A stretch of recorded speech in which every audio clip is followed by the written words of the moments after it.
हाँ जी, किसी एंगल पे रहती हैं sir. so the two surfaces are inclined with respect to each other. ठीक है, so for example, if I draw like this, these are called wedge shaped films. ठीक है,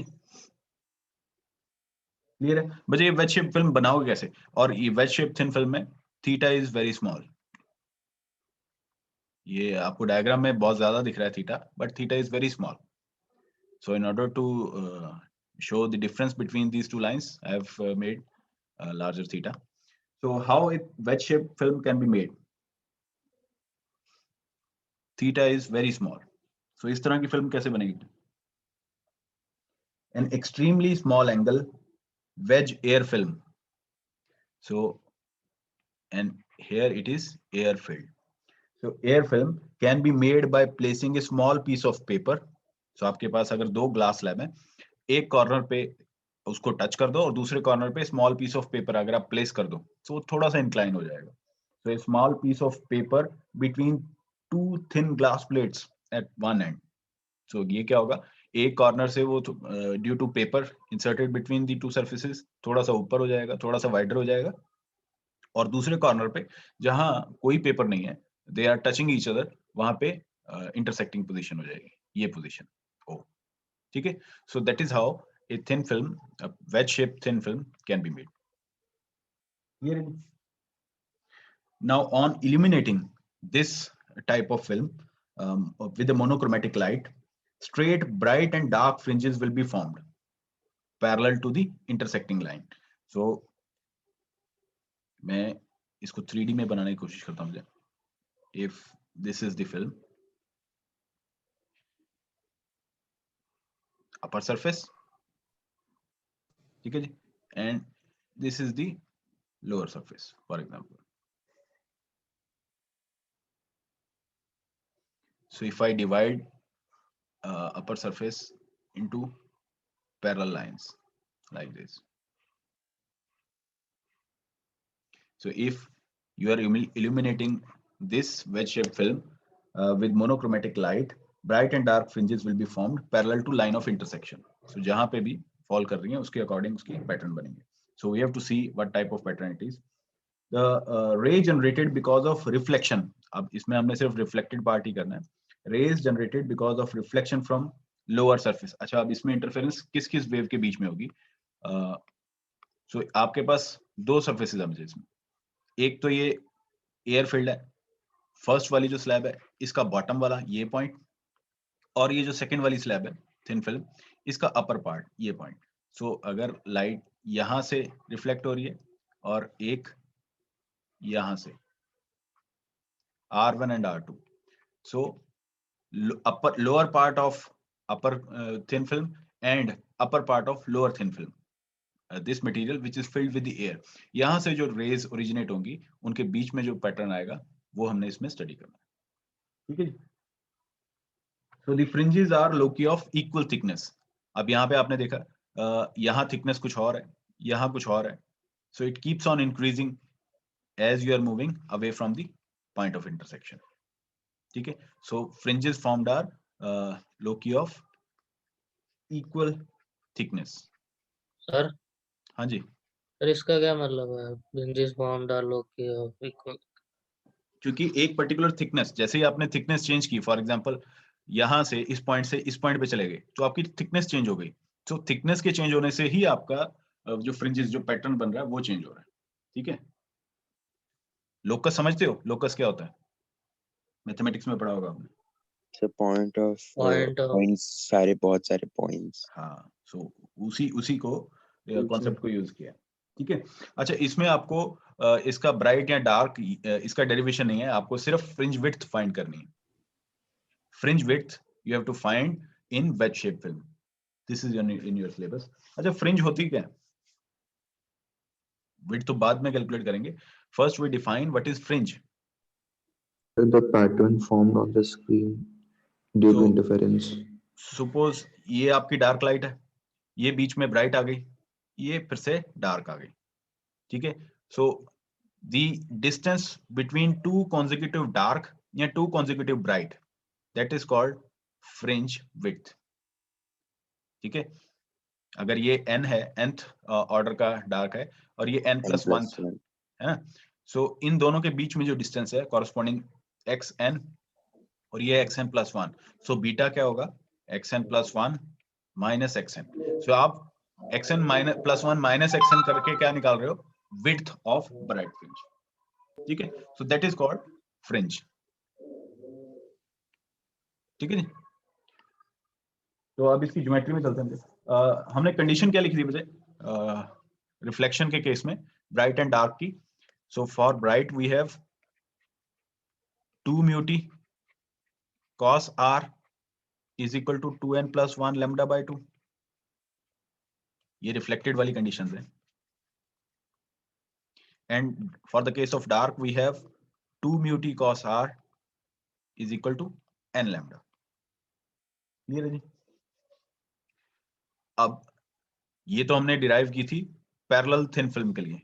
so for the case of parallel thin film, इस तरह की thickness is constant, but ये wedge shape thin film में यहां आपने देखा इस पॉइंट पे थिकनेस है T1, इस पे T2, इस पे T3 and T4, T5। so thickness is changing at every point on this film, so we have to deal with the variable thickness now। so let us consider a wedge shaped thin film। so geometry consider करते हैं इसकी। ठीक है, and wedge angle is theta। let us consider 2 points n and n prime such that the distance from point of intersection is x1 of n and x2 is n prime। ठीक है, सो ये distance है, तो corresponding इन points पे thickness कितनी होगी, let us assume it is T1 and at this point it is T2। ठीक है जी, I write it as m and m prime। ठीक है, theta is wedge angle।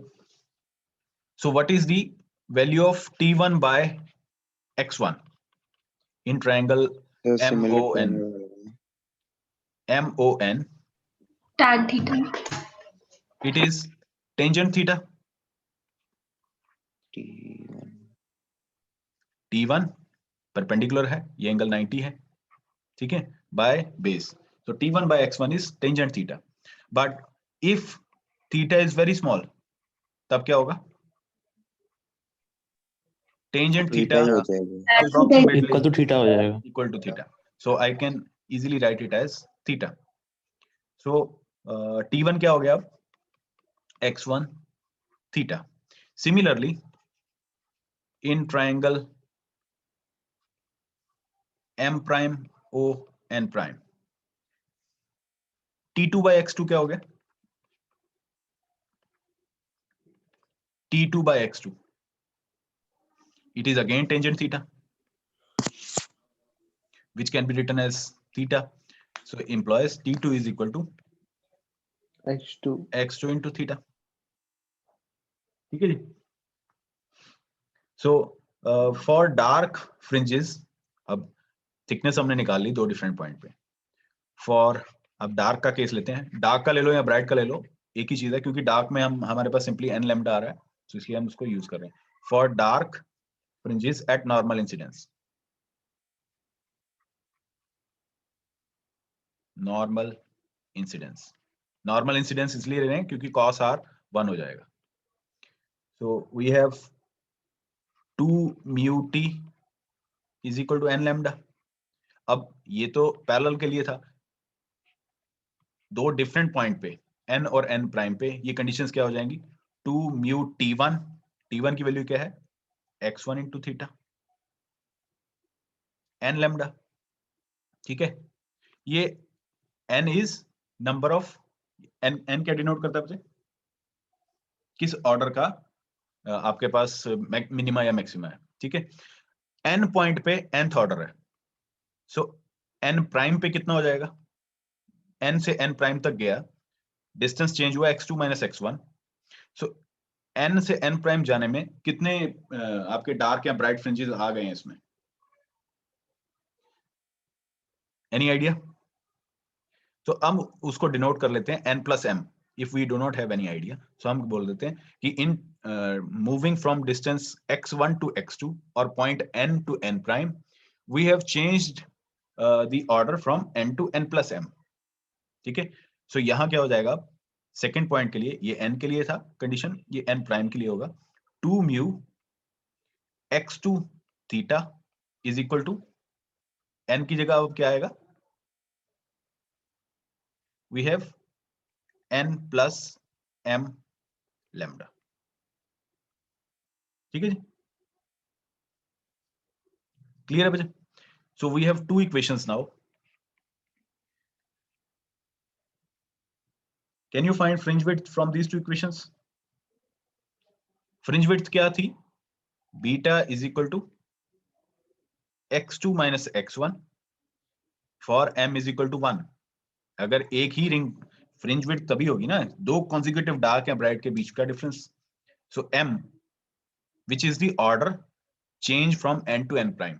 सो अगर n से n प्राइम जाने में सिर्फ आपका एक ही ऑर्डर चेंज हुआ है, तो अगर आप x2 माइनस x1 कैलकुलेट करो, it will give you fringe width beta. So आपको अगर x2 माइनस x1 फाइंड करना है, तो you have to subtract these two equations. ठीक है, so on subtracting 1 and 2 we get Sir? 2. हाँ जी, सर m इक्वल टू 1 कैसे लिखा? because if you have to find fringe width, then for that m is 1. आप दो consecutive के बीच में दो डार्क फ्रिंज है ना, ये nth ऑर्डर की है और ये n plus 1 की है. ठीक है, तभी इस डिस्टेंस को बीटा बोल सकते हो. Beta is width of that fringe, कि कितनी चौड़ी है वो ब्राइट या डार्क जो आपके पास पैटर्न है. आपने ऊपर अज्यूम कर लिया था ये n पॉइंट पे nth है, n प्राइम पे है n plus m, बट आपका मोटिव है इसमें फ्रिंज विड्थ फाइंड करना. सो फ्रिंज विड्थ कैसे होगा, जब आप m को 1 पुट करोगे. यहाँ m कैसे? m is the order which changes while moving from n to n prime. Okay sir. ठीक है, सो मैं इसको सब्ट्रैक्ट कर देता हूँ दोनों इक्वेशंस को. सो 2 म्यू x1 थीटा, यहाँ पे n प्लस m, सिंपली अभी मैंने m को 1 नहीं पुट किया, सो माइनस यहाँ लैम्डा n लैम्डा. ठीक है जी, सो इसको जब सिंप्लीफाई करेंगे, you will get x2 minus x1 is equal to m lambda by 2 mu theta. ठीक है, सो ये मेरे पास x2 में माइनस x1 आ गया. Now if I need to find beta, so beta की क्या कंडीशन थी, x2 माइनस x1 ही होगा, but for that m is equal to 1. So if I substitute m is equal to 1 यहाँ जो इस इक्वेशन में, सो आपके पास बीटा की वैल्यू क्या हो जाएगी, beta which is x2 minus x1 is equal to lambda by 2 mu theta. Sir ये 2 म्यू टी से बता सकते हो आप वापस से? सर थोड़ा समझ में नहीं आया. 2 mu T N lambda, this was the condition for parallel thin film dark के केस में. ठीक है, यस सर. क्लियर है जी. अब हमारे पास thickness is changing at each point. We have considered the 2 point n and n prime on wedge shaped film. ठीक है, n के corresponding thickness कितनी है, t1. So I rewrite this equation in terms of t1. So 2 mu t1 n lambda. ठीक है, t1 की value क्या है, x1 into theta. So I substituted the value of t1 here. So 2 mu x1 theta is equal to n lambda. For point n prime, thickness changes from t1 to t2 now. Again rewrite this equation, 2 mu t2 is equal to, अब n तो नहीं लिख सकता क्योंकि n से n prime जाने में कितनी रिंग्स चेंज होगी, कितने ब्राइट या डार्क फ्रिंज चेंज हो गए, हमें नहीं मालूम, इसलिए हमने लिख दिया m. So 2 mu t2 is equal to n plus m lambda. t2 की वैल्यू क्या है, x2 into theta. So वही मैंने यहाँ लिख दिया x2 into theta n plus m lambda. Sir ये m का कुछ रेंज है क्या? मतलब हमने तो इधर 1 लिया है, बट मतलब अलग अलग क्वेश्चंस में शायद हम कुछ हाँ, आप रेंज चेंज कर सकते. फॉर एग्जांपल अगर मैं इसको थोड़ा और ब्रॉड कर देता हूँ, ठीक है, if I consider another point here, corresponding thickness में ले लो इस पे t3. सो यहाँ n प्लस m तक यहाँ आ गए थे, इसके कॉरस्पॉन्डिंग क्या हो जाएगी, n प्लस m से j, क्योंकि हमें मालूम नहीं है ऑर्डर कितना चेंज हो रहा है. But if you apply the condition that m is equal to 1, ठीक है, तब हम उसको कह रहे हैं कि हम सिर्फ एक डार्क से अगले डार्क तक गए. So from the dark at n we have moved to another dark at n prime. So इतना डिस्टेंस ट्रेवल करने में हमें सिर्फ एक ही रिंग शिफ्ट, एक ही पैटर्न या ब्राइट फ्रिंज ट्रेवल कर रहे हैं. तो इसको इस तरह से समझ सकते हो. अगर ये आपका एक डार्क है और ये अगला डार्क है, अगर आपका पहला डार्क, ये क्योंकि हमने डार्क वाली कंडीशन ली है, एन पे आ रहा है, तो आप बोल रहे हो कि मेरा एन प्राइम पे इस डार्क का अगला डार्क आ रहा है. ठीक है, if this is nth dark, तो आप बोल रहे हो सिर्फ n+1 अगले वाला आ रहा है. सो एक ये डार्क है, एक ये डार्क है, बीच में ब्राइट फ्रिंज है उसकी. तो आपको अगर फ्रिंज विड्थ फाइंड करनी है कि कितनी चौड़ी फ्रिंज है, दोनों के डिस्टेंस को सब्ट्रैक्ट कर दोगे. ठीक है, so this is x2 corresponding this is x1, so x2 minus x1 will give you beta. किसके लिए? for m is equal to 1. अगर आपके m की वैल्यू 2, 3, 4 होगी, तब आप फ्रिंज विड्थ नहीं फाइंड कर सकते. ठीक है, सो अकॉर्डिंगली आपको चेंज करना पड़ेगा. so this is how we can find fringe width. so beta is equal to lambda by 2 mu theta. so beta is तो equal but to fringes form होंगे कैसे, मतलब वेज वाले में कैसे होगा? मेरे सही से समझ नहीं, वो तो डेरिवेशन तो समझ आ गया, बट अगर वो नहीं लाइट समझ. यहां से इंसिडेंट की, सो एक Yeah. वेव यहां से रिफ्लेक्ट होगी, कुछ पार्ट ट्रांसमिट होगा, कुछ पार्ट यहां से जाएगा और फिर से ट्रांसमिट हो जाएगा. समझ आ गई? R1 and R2. सो ये जो रेज हैं, ये इंटरफेयर करके आपको पैटर्न दे रही हैं. पैरेलल के केस में क्या था? यहाँ भी T था, यहाँ भी T था. अब यहाँ क्या हो गया? यहाँ T1 हो गया, यहाँ T2 हो गया. So thickness is Okay, very. sir. Yes, sir. Yes, yes, I got it. So this is your fringe width, but in some numericals, if you need to calculate wedge angle theta, so it is lambda by क्या होगा मुझे? 2 mu beta. ठीक है जी. If this film, two films are separated by air, so air के case में आपका mu is equal to 1 हो जाएगा. So for air medium, beta की वैल्यू क्या हो जाएगी? lambda by 2 theta, and again theta की वैल्यू क्या हो जाएगी? lambda by 2 beta. So these are two formulas for case of air. अगर रिफ्रैक्टिव इंडेक्स यूज करना है, so आपको ऊपर वाले फॉर्मूले यूज करने पड़ेंगे. ठीक है जी. तो स्लाइड्स में बचे आपको जो डेरिवेशन है वो ब्राइट या डार्क फ्रिंजेस की भी दी हुई है वेज शेप फिल्म की. आपको वो नहीं करना है, आपको सिर्फ वेज एंगल फाइंड करना है और फ्रिंज विड्थ फाइंड करनी है इन case of ways shape film. ठीक है जी. सर एक और डाउट है सर. सर ये इसमें डार्क फ्रिंजेस पतले बन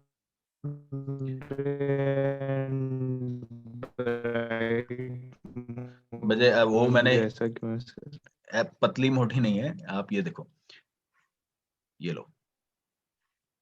ठीक है, this is dark, this is bright, then this is dark. ठीक है, सो दो कॉन्जिक्यूटिव डार्क के बीच का डिफरेंस आपको ब्राइट की फ्रिंज विड्थ देगा. ठीक है, या अगर मैं एक ब्राइट केस ले लेता हूं, एक और नेक्स्ट ब्राइट ले लेता हूं. ठीक है, और बीच वाली जो है ये डार्क है अगर. ठीक है, सो इन दोनों के बीच का डिस्टेंस, दो ब्राइट कॉन्जिक्यूटिव ब्राइट के बीच का डिस्टेंस मुझे फ्रिंज विड्थ देगा बीटा. क्लियर है? सो आपके ऊपर है, आप डार्क वाली कंडीशन से निकालना चाहते हो फ्रिंज विड्थ या ब्राइट वाली से. ठीक है जी. Okay sir.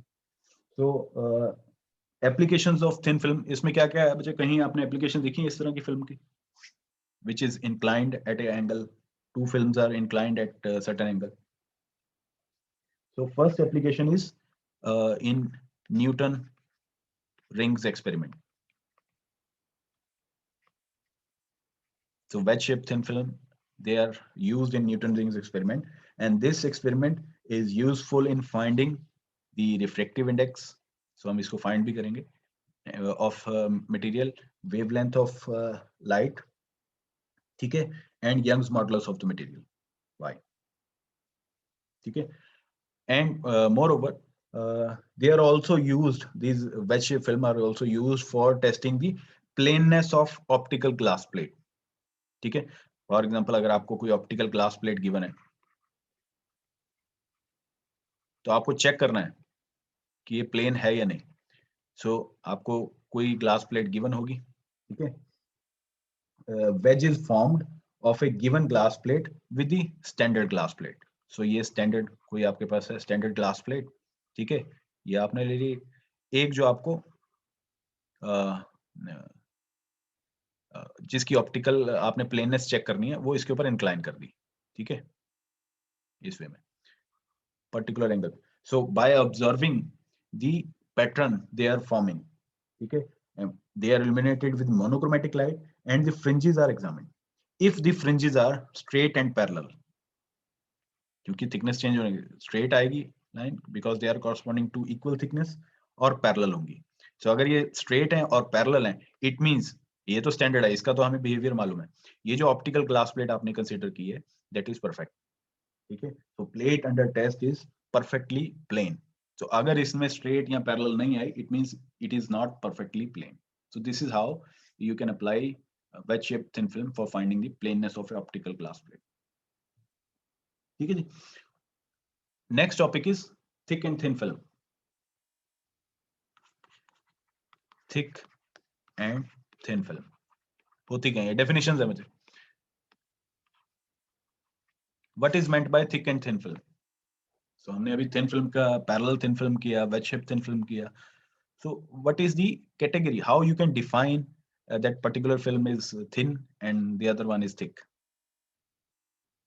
Is there any criteria for defining thin and thick film? So thickness. Yes, of course, thickness. So first हम define करते हैं मुझे thick film.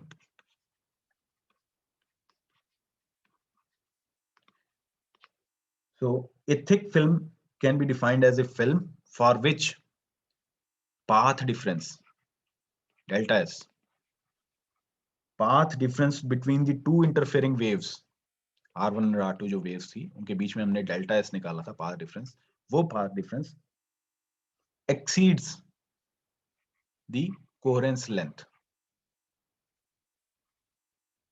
So this is the condition. So अगर coherence length coherence is length क्या होता है? so it is the length during which the waves remain coherent. R1 and R2 they follows the coherence rule or they remain coherent. Okay. तो अगर आपकी film में इतनी thickness है उस फिल्म की कि आपकी जो रेज इंटरफेयर कर रही हैं वो कोहेरेंट ही नहीं रह रही, ठीक है, उनकी जो कोहेरेंस लेंथ को ओवर कर रही है thickness, then it is called a thick film. So इसका रिजल्ट क्या होगा? Resulting in producing a fringe of hardly any colour. So कोई कलर नहीं होगा, जनरल इल्यूमिनेशन होगा. General illumination is there in case of thick film. ठीक है, इसमें क्या होगा कि आपके पास पैटर्न बनेगा, जनरल इल्यूमिनेशन ब्राइट होगा, कोई कलर नहीं दिखेगा आपको, and with the change in distance वो इल्यूमिनेशन जो ब्राइटनेस है वो डिक्रीज करती जाएगी, फेंट होती जाएगी with distance on both sides, left and right side. ठीक है, so can you please again explain the meaning of coherence length? Coherence length is the length during which the rays R1 and R2 for example we are using, they remain coherent. ठीक है, इन phase रहेंगी और Same phase, frequency. हाँ same frequency, और दे maintain the phase, पर coherence length से बाहर जाते ही वो अपना फेज मेंटेन नहीं कर पाएंगे, तो जनरल इल्यूमिनेशन होगा. ठीक है, then is we have thin film. तो ठीक है, थिक फिल्म तो आपने मोनोक्रोमेटिक लाइट डाली और आपने चेक कर लिया कि पैटर्न किस तरह बन रहा है. How you can define a particular film is thin और नॉट? थिन फिल्म ये क्या होती है?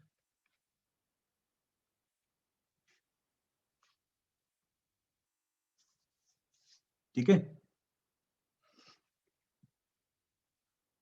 सो थिन फिल्म जिसमें अगर आप मोनोक्रोमेटिक लाइट फॉल करवाओ तो आपको पैटर्न दिखें, so some coloured patterns are visible to you instead of general illumination.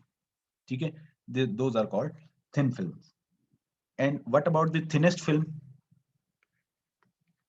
अगर आप थिकनेस कम कर रहे हो, थिक फिल्म में तो ठीक है जितना मर्जी थिकनेस बढ़ाते जाओ, जनरल इल्यूमिनेशन ही रहेगी, पर रिड्यूस करने की थिकनेस देयर इज लिमिट 0.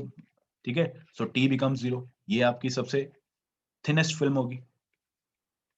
तो इस केस में क्या होगा, किस तरह का पैटर्न दिखेगा आपको? So a thinnest film is the one for which path difference delta s between the interfering waves R1 and R2 they tends to 0. So it tends to 0.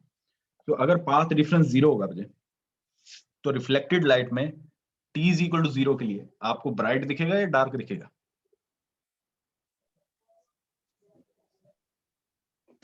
Dark से So bright. तो आपके पास dark की condition थी reflected light में 2 mu t cos r is equal to n lambda. So for normal incidence मैं इसको लिख देता हूँ 2 mu t is equal to n lambda. ठीक है, अब अगर थिकनेस 0 है तो ये पार्ट तो 0 हो गया. आपके पास राइट हैंड साइड में क्या है n lambda. तो ये कब 0 होगा? लेफ्ट हैंड साइड तो आपकी थिकनेस की वजह से 0 हो गया. Thinnest film is the one which for which t becomes 0. Right hand side में 0 कब होगा? Wavelength is non 0 Zero. n 0 हो जाता when n is 0. And what is n is equal to 0 meant?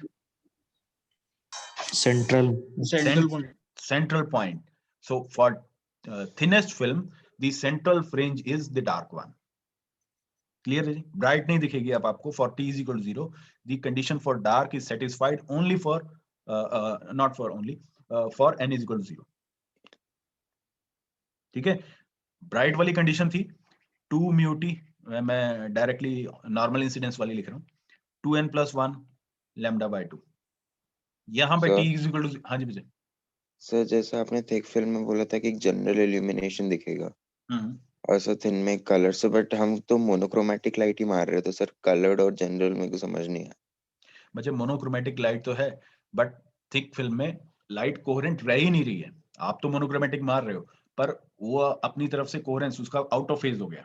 Monochromatic light से भी अगर out of phase light से interference करवाओगे तो आपको जनरल इल्यूमिनेशन मिलेगी. ठीक है, क्योंकि उनका फेज चेंज डिफरेंट हो रहा है. अब यहाँ पे मैं वही कॉन्सेप्ट पे आ रहा हूँ अभी कि ये जो है डार्क क्यों दिख रही है सेंट्रल. तो let me complete first. So bright के केस में आपको t इज इक्वल टू 0 पे ये 0 हो गया. ठीक है, राइट हैंड साइड पे 0 कब होगा? Lambda is non 0. ठीक है, so n is equal to -1/2 होगा जब. ठीक है, but n can not be -1/2. n can take value from 0 onwards only. ठीक है, सो ब्राइट नहीं दिखेगी आपको, सिर्फ डार्क दिखेगी. ठीक है, और डार्क क्यों दिखेगी? क्योंकि जो आपने रेज R1 एंड R2 ली है इन दोनों के बीच में फेज डिफरेंस था पाई. ठीक है, एक अगर R1 है तो दूसरी R2 जो है वेव उसमें जो फेज डिफरेंस है that is pi. So they are out of phase with respect to each other. So they cancel each other. Because of this phase difference, because they are reflected from the denser medium, rarer to rarer from the denser interface. So because of that, they cancel each other. And thinnest film, if you incident a monochromatic light on a thinnest film of 0 thickness, you will get a dark fringe. Okay? So ये short answer के लिए भी important है मुझे कि thinnest film always appear dark. Sir हाँ जी. Sir ये n-1/2 की वैल्यू समझ नहीं आ रहा. 2n plus 1 देखो ब्राइट के केस में लेफ्ट हैंड साइड तो आपकी 0 हो गई थिनेस्ट फिल्म के लिए, और राइट हैंड साइड को 0 करना है तो आपको 0 करना पड़ेगा 2n plus 1 lambda by 2 को 0. ठीक है, लैम्डा 0 हो नहीं सकती क्योंकि आपकी मोनोक्रोमेटिक लाइट है, कुछ ना कुछ वेवलेंथ तो होगी. So it means 2n plus 1 is equal to 0, which means n is equal to -1/2. ठीक है, सो -1/2 कोई ऑर्डर होता नहीं है क्योंकि आपकी n जो है वो फॉलो कर रही है 0 1 2 onwards. So central ring, first bright या dark, second, third, fourth, so on. So n can take integer value. एक तो ये नेगेटिव में ऊपर से फ्रैक्शनल है, so n can not be -1/2. So the condition for bright is not satisfied for t is equal to 0. Only condition which is satisfied for t is equal to 0 is dark one. So that is why the central fringe appears to be dark for the case of thinnest film. ठीक है जी, clear है मुझे thick and thin film का concept? yes yes sir. So next is point sources and extended sources, any idea ये किस type के sources है? Point sources, difference क्या है दोनों के बीच में? वर्सेस सोर्स में मेरे ख्याल से more than 1 sir point extended में सर एक मोर देन 1 पॉइंट्स होंगे सर, एक लाइन मान सकते हैं मतलब ऐसे सर। हाँ, सो पॉइंट सोर्स से अगर आपको एक्सटेंडेड सोर्स बनाना हो तो क्या कर सकते हो? सर मल्टीपल पॉइंट सोर्स को एक साथ रख देंगे। फॉर एग्जांपल अगर ये आपके पास सोर्स है S, if it is emitting monochromatic light, और एक्सटेंडेड सोर्स क्या होता है कि उसमें इस तरह का है, ये पैरेलल लाइंस होती हैं, एक्सटेंडेड सोर्स, यस सर। है ना? सो आप पॉइंट सोर्स से एक्सटेंडेड सोर्स कैसे बना सकते हो? इनफाइनाइटली दूर जाएंगे तो फिर वो पैरेलल हो जाएंगे सारी लाइंस। सर स्क्रीन को दूर ले जाके या तो फिर उसके पैरेलल या तो परपेंडिकुलर। सो इस तरह से लेंस लगा के भी कर सकते हो ना? यस सर, उसको फोकस पे रख देंगे। हाँ, so one way is this. अब हमें इन दोनों की रिक्वायरमेंट क्या है? Now we are moving from point to extended source. Newton next हमारा जो आर्टिकल है that is Newton rings experiment that uses the extended source, parallel light waves use कर रहा है, रेज यूज कर रहा है। So now we have to explain what is the difference between using a point source और extended source. तो मैं दोनों की डायग्राम्स बनाया था मुझे। So first मैं बनाता हूँ point source की, ठीक है? So ये वेज शेप फिल्म है, यहाँ पे एक पॉइंट सोर्स है S. So it is emitting light, say for example like this, ठीक है? So यहाँ से रिफ्लेक्ट होगी, ठीक है, कुछ ट्रांसमिट हुई, फिर वापस गई और रिफ्लेक्ट हो गई, ठीक है? यहाँ पे आपका आई पीस रखा है, क्लियर है जी? सेकेंड पॉइंट से भी यहाँ से कुछ रिफ्लेक्ट हो गई, कुछ ट्रांसमिट हो गई, फिर वापस आई और रिफ्लेक्ट हो गई, ट्रांसमिट हो गई। तो अब क्या है, आप सिर्फ ये जो आई पीस है ये एक पॉइंट पे रखा हुआ है। If you are using a point source, you can view only a particular range of pattern. So ये आपको दिखेगा, ये फर्स्ट वन, ये आपको दिखेगा नहीं, ठीक है? For point source of light, light from different parts of the film goes into different directions, and thus it makes it impossible to view all the colors at the same time, one time, ठीक है? So ये point source की limitation है कि आप particularly जहां जिस inclination जिस लोकेशन पे देख रहे हो सिर्फ वहीं के कलर आप देख सकते हो, दूसरी जगह के कलर आप देख नहीं पाओगे, ठीक है? Where as in the case of extended source, तो मैं सेम डायग्राम फिर बनाता हूँ। Wedge shape film, this is your extended source. If I put a glass plate here, ठीक है, extended source,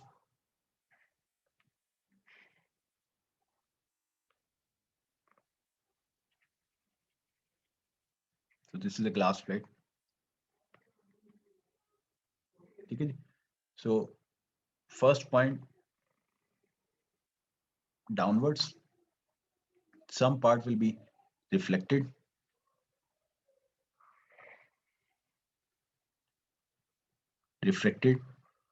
then again and the other part,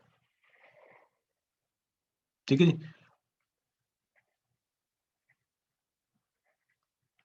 ये एक part component complete हो गया। अब ये जो लोअर पार्ट एक्सटेंडेड सोर्स से लोअर रेज हो जा रही है, इसको देखते हैं। सो ये यहाँ से रिफ्लेक्ट हो गई, यहाँ गई, ठीक है जी? It will reach this point, eyepiece, इस तरह से। Just a minute. सर वैसे जैसे आप बना रहे हो तो इसमें हम ये नहीं होएगा कभी भी कि मतलब जब हम वो वेज से रिफ्लेक्ट होएगी तो वो पैरेलल टू वेज की वो स्लोप पे चल हाँ, जाएगी? वो उसी वे में प्लॉट कर रहा हूँ मुझे मैं। ये थोड़ा ना जो मार्कर है ये थोड़ा इसी वे में। सो यहाँ से मैं रिवर्स में बना देता हूँ मुझे। सो ये यहाँ गई और ये वापस इस पॉइंट पे आ गई। Some part will be reflected, ये यहाँ, ठीक है, और ये यहाँ मिल जाएगी इसको। सो आपकी डिफरेंट लोकेशन से, एक्सटेंडेड सोर्स से ये लाइट फॉल कर रही है वेज शेप थिन फिल्म पे, ठीक है, and they are meeting the eye piece. Eye piece आपका यहाँ रखा है, ठीक है। So you can see all the light, all the films on a single point, ठीक है। So this is because extended source of light reflected from different parts of the film reach the eye pupil and thus enable us to see different colors simultaneously. So that is the significance of using extended source. So I hope this is clear कि point source क्या है और extended source क्या है, ठीक है। Then next is Newton's ring experiment.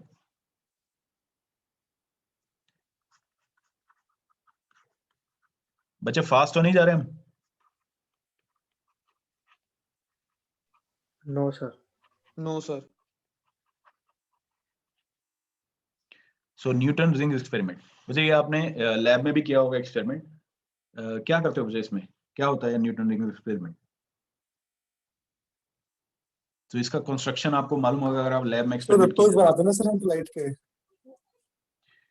Kind of circular rings. हाँ circular rings, circular rings, alternate bands की जगह रिंग्स फॉर्म होती है। हाँ सर। सो ये जो आपने कंस्ट्रक्शन में देखा होगा, आपके पास एक प्लेनो कन्वेक्स लेंस होता है और एक ग्लास प्लेट होती है ना, जिसके ऊपर Yes, sir. आप सोडियम लाइट इंसिडेंस करवाते हो, येलो लाइट जो होती है, ठीक है, sodium light. So is there is any similarity of this construction with respect to the wedge shape film? Combination of plano convex lens with a glass plate and the wedge shape film. हाँ sir एक तरीके से वही करते हैं हम। So wedge shape में आपके पास था इस तरह से inclined.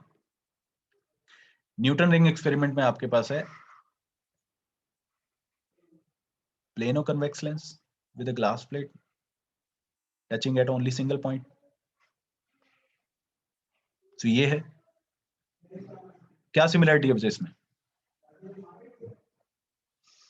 ये जो है ना, ये जो फिल्म बन रही है यहाँ इस तरह से, और ये this is your ways, circular है यहाँ पे। अब आपने देखा होगा, मुझे अभी मैंने बताया कि वेज शेप फिल्म में आपके पास पैरेलल, ठीक है, रिंग्स जो पैटर्न जो बन रहा है वो parallel bright and dark fringes का बन रहा है। बट न्यूटन रिंग एक्सपेरिमेंट में आपके पास नाम से ही क्लियर है, रिंग्स बन रही हैं, पैटर्न बन रहा है। Instead of parallel bright and dark fringes you are getting circular, ठीक है। एक तो ये क्लियर डिफरेंस है यहाँ पे। तो आपको इसकी कंस्ट्रक्शन से पता लग रहा होगा क्यों सर्कुलर आ रहा है, ठीक है। सो कंस्ट्रक्शन में इसमें 4 कंपोनेंट्स समझे। एक तो है plane glass plate and a long focus plano convex lens. तो वुडन स्ट्रक्चर आपने देखी होगी, उसके अंदर फिट किया हुआ है, ठीक है। This wooden structure fitted with a glass plate inclined at 45 degrees. So इस तरह जैसे ये हमने किया था ना, ये glass plate, this one inclined at 45 degrees. So वो in order to make the light fall onto the plano convex lens combination from the extended source. So इसलिए उसको 45 का ग्लास प्लेट हमने यूज किया हुआ, ठीक है। Then we have a sodium lamp जो वुडन केस के आगे रखी है, स्ट्रक्चर के आगे। Wooden lamp, sodium lamp, a monochromatic light source, and on top of that we have a low power microscope for viewing the rings, ठीक है जी। अच्छा, ये जो सोडियम लैंप है, is it A monochromatic? Actually ये monochromatic sodium lamp, कितनी wavelength है इसकी? हाँ सर मोनोक्रोमेटिक ही होता है, बट सब थोड़ा सा उसका वेरिएशन, बहुत थोड़ा माइन्यूट सा वेरिएशन होता है। येलो कलर लाइट होती है। हाँ 6893 एंगस्ट्रॉम, ठीक है। So yes sir. ये मैं आपको थोड़ा स्ट्रक्चर बता देता हूँ एनर्जी लेवल्स में। सो वी हैव S के लिए एक ही लेवल होता है और 2p 1/2, 2p 3/2। So sodium lamp में ये 1s 2s 2p 3s 3p इस तरह के लेवल्स होते हैं। सो एक लाइट यहाँ से यहाँ जा रही है जब, और दूसरी लाइट यहाँ से यहाँ जा रही है, λ1 and λ2। This is sodium structure energy levels की फॉर्म में। सो आपके पास आप तो यूज कर रहे हो 6893 आर्मस्ट्रॉन्ग, बट यहाँ पे दो वेवलेंथ हैं। 6893 आर्मस्ट्रॉन्ग की एक है और दूसरी डेल्टा लैम्डा उसमें कितना है 6 आर्मस्ट्रॉन्ग। सो दोनों वेवलेंथ के बीच में डिफरेंस है 6 आर्मस्ट्रॉन्ग। सो दो अगर आप कोई हाई प्रिसीजन एक्सपेरिमेंट करना चाहते हो तो सोडियम जो है it consist of two lights λ1 and λ2 and their corresponding wavelengths are separated by 6 Armstrong. But if you are doing a experiment like you are doing in your lab, so 6 Armstrong is negligible almost, because delta lambda of 6 Armstrong is equal to 6 into 10 raised to the minus 10 meters. Okay, for practical purposes it is almost negligible. So that is why we are using sodium lamp as a monochromatic light source for our purpose with a fixed wavelength. Lambda is equal to sorry, not 68593, 5896. तो ये कुछ filter वगैरह नहीं कर सकते कि मतलब बिल्कुल प्रिसाइज आ जाए? बिल्कुल प्रिसाइज है तो आपको हाई लेवल के एक्सपेरिमेंट के लिए जरूरत पड़ेगी। For practical purposes simply by placing A sodium lamp you can get lamp, क्योंकि जितनी एक्यूरेसी आप डिमांड कर रहे हो उतनी एक्यूरेसी उतनी एरर आपका जो एक्सपेरिमेंट है उसकी खुद की इनबिल्ट एरर हो सकती है उसमें। ठीक है,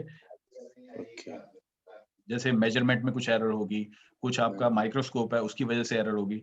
सो if we consider all these errors तो ये 6 आर्मस्ट्रॉन्ग तो कुछ भी नहीं है उसके आगे। ठीक है, तो ये बच्चे I think time is over now, so will start this Newton experiment in next class. Okay, sir. Sir